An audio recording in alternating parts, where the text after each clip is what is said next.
I caught the latest Broken Skull sessions, as I do all of them. It's my favorite of all the original WWE shows they have on Peacock. Like the others before it, I enjoyed this one. I thought it was very good. Steve Austin had Jeff Jarrett on as his guest. Jarrett just started in his new gig in WWE this week as the Senior Vice President of Live Events. That was not mentioned here, but they covered some key topics from his career, his first departure from the company in '95, his return from WCW and the work shoot promo he cut on Raw in '97, his tag team with Owen Hart, and the day that Owen died, his Good Housekeeping match with Chyna at No Mercy and what led to him leaving to go back to WCW, the Hogan situation at Bash at the Beach, the formation of TNA, and his departure from there, his issues with alcohol abuse, and then finally going into the WWE Hall of Fame 4 years ago. It felt like he was honest in parts, and other parts they clearly either just glossed over, or Austin didn't ask him about certain things, which was disappointing. But they opened the interview with the topic I wanted to hear about the most, which was the supposed heat between the two of them at one time. They did bring up the story of Austin working for Jeff's father in the USWA and getting, well, I got more than one low payoff, but there was one in particular. He was in the locker room backstage in Evansville, Indiana one night. He's staring at his paycheck. Can't believe how low it is. And in comes the promoter's son. Here comes Jeff Jarrett, up from behind him, patting him on the back and telling him, "It ain't going to get any bigger by looking at it, boy." And Jeff admitted that he did say it. He remembers it. And he used to say the same thing to a lot of people. He heard another wrestler say it once and he thought it was cool. He thought it was funny. Austin played it off like, oh, he thought it was funny too. And there was never any heat there. Everything was all hunky-dory. Like it was just some rumor that spun out of control that he had heat with Jeff and his dad over the low payoffs. But I'm almost positive it was in Austin's own book that he talked about the low pay that he got down there and having to live off boiled potatoes while the Jarretts were not exactly starving. Bruce Pritchard and Vince Russo both, I know not exactly the picture of truth on all subjects, but they've talked about Austin's issues with Jarrett, and Bruce said Austin didn't want to work with him because he felt Jarrett was mid-card. You know, he was beneath him, which he was. And the night that Jarrett came back to the company in '97 and he cut that work shoot promo on Raw, that was all Russo. Russo and Jarrett were friends at the time, not so much these days. They had a falling out, but Russo brought him in with the idea that he could work a program with Steve, or at least that's what he told him, that he would work a program with Austin for the title at some point. And Russo was the one, he scripted out that promo for him, but it was Jeff who stuck the line in there about Austin 3:16 being blasphemous and how Austin was just using the Bible as a tool to make money. He was profiting off the Bible. He had told Russo he wanted to add that in there himself, and nobody ever bothered to run this by Steve Austin. So as Russo tells the story, when Jarrett got to the back, and mind you, this was his very first night back in the company, he said Austin's bald head was blood red. He was so mad. He was all over Jeff. As soon as he came through the curtain, not physically, but that would be funny, but he was all over him verbally when he got to the back.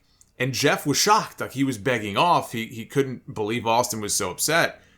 He was completely caught off guard by this. And Austin said to him, he goes, "You're messing with my livelihood by saying that stuff."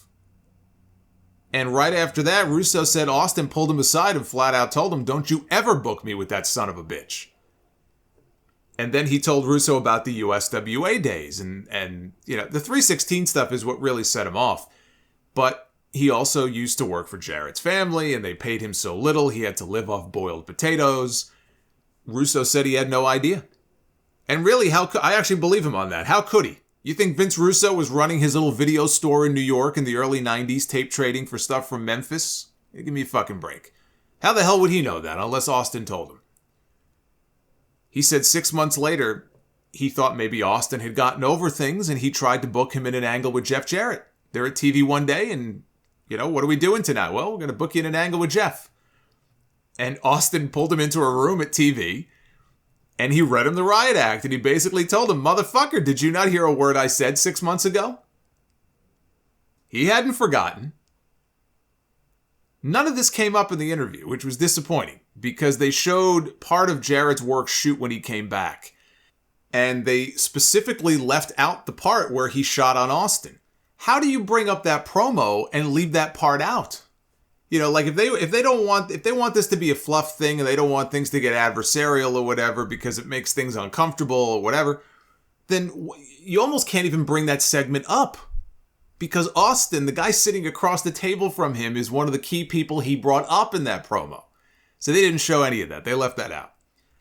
Austin actually brought that stuff up himself on an interview that he gave on an old show called Get in the Ring Radio back in 2003. That was the same year that he retired.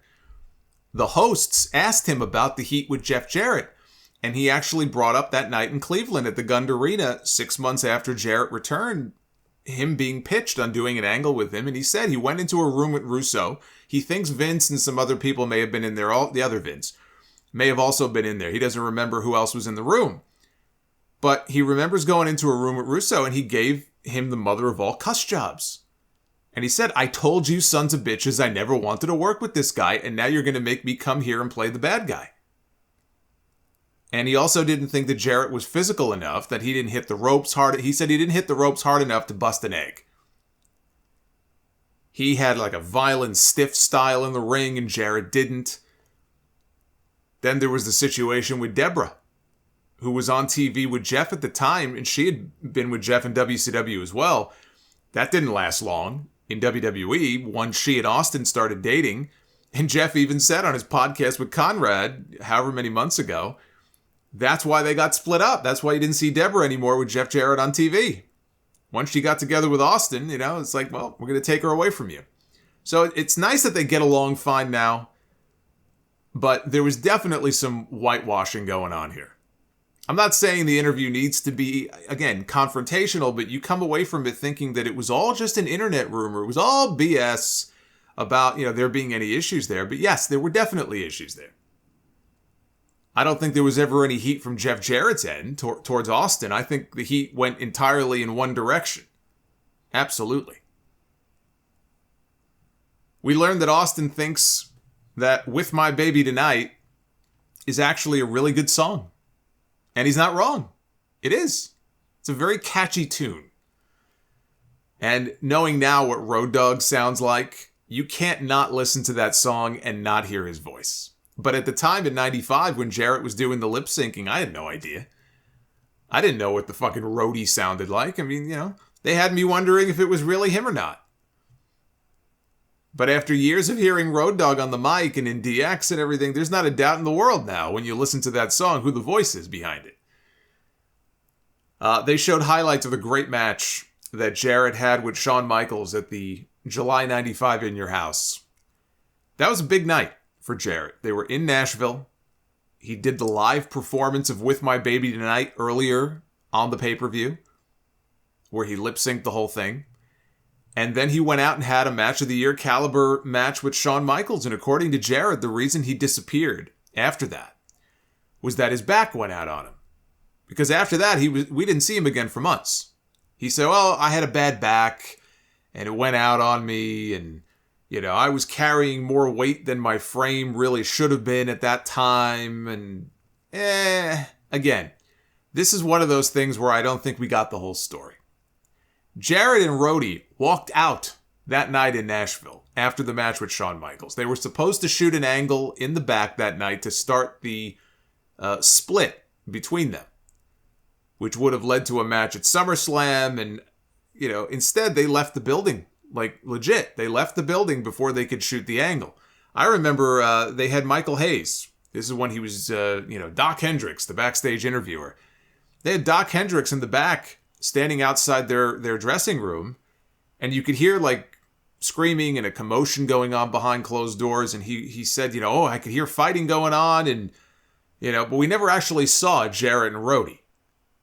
We didn't see them because they weren't there. They walked out. Allegedly, because they thought it was too soon for them to break up. They didn't like the creative. They didn't approve of it. They had a good thing going, and they thought they were breaking it up too soon. So they didn't want to do the angle. You know, Jarrett lost his title. Now he's going to be exposed as a fraud. And they were going to split him and the roadie up. So he bailed. And the roadie, out of loyalty, went with him. And for months, there were on again, off again conversations between Jeff Jarrett and Vince McMahon trying to patch things up. None of this was mentioned. Jeff came back to the company in December, so he was gone for about, 4 months or so, to work a program with Ahmed Johnson. They had a match at the Royal Rumble, and right after that, he was gone again. And he didn't show up in WCW until he was legally able to do so, which was October of 96. So I was hoping to hear more about the issues that led to him leaving in 95, and again, I was left feeling that we didn't get the whole story. 1 year later, right now we're in 97, he's back in the WWF. They tried a bunch of things with him that didn't work. They went back to the Double J stuff. They put him with Colonel Robert Parker. Remember old Tennessee Lee? It just felt like a relic. You know, it was the beginning of the Attitude Era, and it just felt like, it felt very much out of place. He ended up in a tag team with Owen Hart. And this is where he talked about the weekend of Owen's death. He and Owen worked a match with Edge and Christian the night before the Over the Edge pay-per-view. So that was Owen's last match. Was Owen and Jeff against Edge and Christian. And right at the last minute, he was up to his usual pranks. He was actually late to the building that day. Edge was there, Christian was there, Jeff was there. They were trying to go over their match. Here comes Owen. And Owen had bought 2 red clown noses. And he had one and he gave one to Jeff. During the match, Edge and Christian got each of them in opposite corners and they were climbing up to do the 10 punches in the corner. Christian told this story actually once on his old E&C podcast with Edge.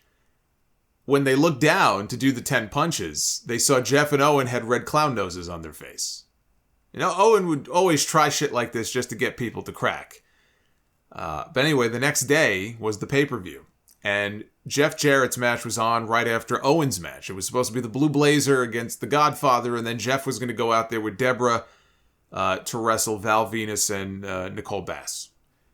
So they're off in the arena somewhere, getting changed and getting ready, and the ticket manager, I think he said the guy's name was Matt, came in to grab Owen and said, "Look, we got to go. We got to take you up to the rafters for your entrance." And Jeff figured, okay, he has a certain amount of time now to get ready before he had to go out for his match. And when they came for Jeff a little bit later, he thought, wait, what? I'm not ready. There's no way Owen's match is over that quickly. So at first he said that when he heard Owen fell, he thought maybe he fell off the top rope or something. He thought it was his knee. I guess Owen was having some knee problems. He thought he hurt his knee. He goes, man, he must have, hurt his knee or twisted his knee or tore something or something happened. He had no idea that he had fallen 80 feet from the ceiling. And it wasn't until he went out to the ring and he saw a divot in the mat in the corner where Owen fell that he realized how serious the situation was. And as soon as the match was over, he jumped in the back seat of a cop car. The cop car was on its way to the hospital. And he was asking the cop on the way, how bad is it? Tell me something. What am I walking into here? Why won't you talk to me? And one of the cops turned to look at him, in the back seat and told him it's not looking good. It's one of those nights where if you watch the show live, you will never forget where you were. You will never forget who you were with. I remember to this day. And it still makes me sick just thinking about how unnecessary it all was. They talked about his Don't Piss Me Off run in the Attitude Era, which was the best run he had in WWE. They showed him breaking guitars over the Fabulous Moolah's head and putting Mae Young in the figure 4. The classic WCW segment where he smashed a guitar over Beetlejuice's head backstage. And the segment where he broke a guitar over Gary Coleman's head, which I have no memory of. That must have escaped me. They showed highlights of it too. I know it happened. And Jarrett told a funny story because during the segment, Coleman had a hat on his head, like a baseball cap, and it fell off his head and something fell out of his hat. And he quickly scurried to grab it. He stuffed it back in his hat and put the hat back on his head. Well, he was so worried about taking this guitar shot And they told him beforehand, like, it's fine. You're going to be fine. It's gimmicked. You're not going to get hurt. But he was so nervous, he grabbed toilet paper, rolls of toilet paper to stuff in his hat to try to pad his head. And the fucking thing came off before the guitar shot, and he had to quickly pick up the toilet paper and put it back in his hat and put the hat back on his head. And then Jeff hit him over the head with the guitar. I have no memory of this. This was my first time seeing it. I have no memory of it. But they showed highlights of the Good Housekeeping match with Chyna at No Mercy, where he put Chyna over, and she won the Intercontinental title. His contract had expired the day before. Jim Ross was the head of talent relations, and he dropped the ball on that. I mean, they had their second biggest title on somebody in one of the key matches on that show in the middle of a wrestling war, although by that point WWE was so far ahead of WCW, but there's still a war going on. And his contract 24 hours earlier expires. How does that even happen? So he thought he should be paid more.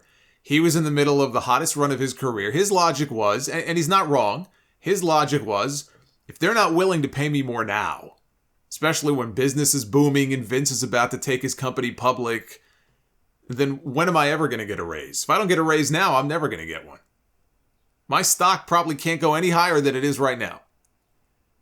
So he had already made the decision to leave. He knew his contract was about to expire. It did. He signed with WCW. This all happened very quickly. He didn't get into any of the stuff, though, about holding up Vince for money that night. In fact, he said that when the match was over, he went to the gorilla position and Vince stood up and the two of them hugged. And he thought that he was leaving on good terms. No bad blood at all. Maybe, perhaps naively, he thought that he was leaving on good terms. The story is a little bit more complicated than that, and he did not address any of this. And again, this is one of the more interesting parts of this guy's career. And this was just completely glossed over. Now, Jarrett has told two different versions of this story before. The gist of it, though, is this.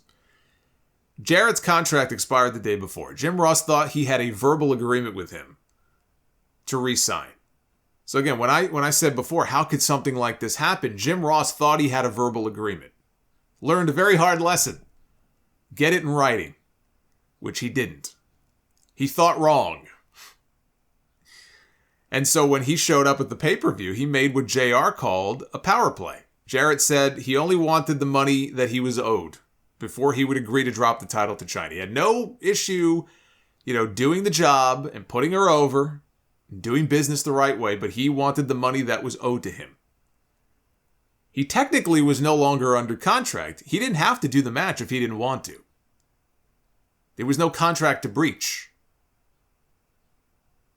He wanted to do business the right way, but he wanted what was owed. He said there were pay-per-view bonuses that he was owed for June, July, August, and September. They had just done a pay-per-view in the UK, the Rebellion show that he wasn't paid on yet, because it could take months to get paid on some of these things. He wanted that money and all the house show money that was owed to him. Now, he's never said how much he got. He would only say that he got stock options in the company's IPO. Chyna actually floated this idea in her book that Vince Russo and Jeff Jarrett were in cahoots through all of this. Russo had already left for WCW a few weeks before this.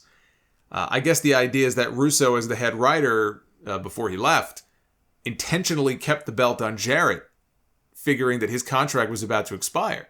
And then he would be able to squeeze McMahon for more money. Or maybe he thought he would bring the belt to WCW. I don't know, but that was the conspiracy theory that she floated. To listen to Jeff talk about it here, it was all just a minor disagreement. He and Vince hugged and everything was left on good terms. If it was, then Jarrett would have eventually made his way back to WWE when he was done sitting out the remaining months on his WCW contract when the company went under. And that didn't happen. He did say here he had 6 months left on his deal, so he sat home and got paid to do nothing. Like Hogan, like Hall and Nash, like Goldberg, he would have ended up there eventually, but he didn't. He had to start his own promotion with his dad because he had nowhere else to go. I don't believe that if he knew he had a path back to WWE that he would have started up his own company. There would be no TNA if Jeff Jarrett thought that he had a foot in the door to go back to WWE.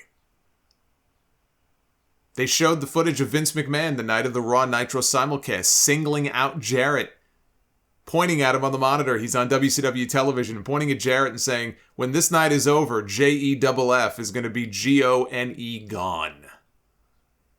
And Jarrett said he didn't see it as Vince burying him or blacklisting him. He thought naively that he thought it was the start of an angle. He goes, well, why is he singling me out? This must be part of some plan that he has. That must have been one long-ass angle, because it was 18 years before he stepped into a WWE ring again. I guess Vince was playing the long game. They talked about the Bash at the Beach incident with Hogan and Russo in 2000. Jeff knew the plan was for him to lay down for Hulk, but he only learned that a few hours before the pay-per-view. As late as 5 o'clock that afternoon, he was still planning a full match with Hogan with a DQ finish. Then plans changed, and Hogan wanted to know, okay, coming out of this, what are the plans for me? I guess Russo didn't have a good answer for him.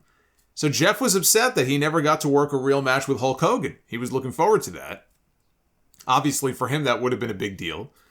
And he didn't think it was smart to work the paying customers into thinking that they were getting the match when they had no plans of delivering one.